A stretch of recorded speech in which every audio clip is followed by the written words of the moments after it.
আৰু এটা অলপ যেহেতু আপোনাক পাইছোঁ সেইবাবে সুধিছোঁ প্ৰসংগটো বেলেগ আপোনাৰ পত্নী ৰাজ সাহাৰ্য্যৰ পৰা বাতৰিটোলৈ যথেষ্ট চৰ্চা হৈছে মই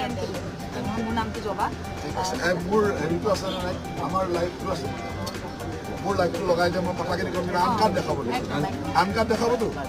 মোৰ লাইফটো লগাই দিয়ে চলি আছে মোৰ লাইফ চলি আছে একদম আন কাৰ্ড দেখাব হ'ব কেৱল আন কাৰ্ড দেখাবৰ কাৰণে সাহস থাকিব লাগিব আজি সাহসটো চাওক বিজেপিৰ নেতা মন্ত্ৰীৰ প্ৰতিটো বাতৰিয়ে আন কাটেই যায় মই এটা সাহসটো চাওঁ আপোনালোকৰ আছে নে নাই NKTV প্ৰতিদিন আছে আছে প্ৰতিদিনো আছে আপোনালোকৰ নিউজটো এতিয়ালৈকে 40 বাৰমান বজালে নাই বজাইছে 40 বাৰ এটা নিউজ 40 বাৰ বজালে এতিয়া মই আপোনালোকক মোৰ পত্নীয়ে ব্যৱসায় কৰিবৰ কাৰণে লোন লৈছে লোন কোনে লয়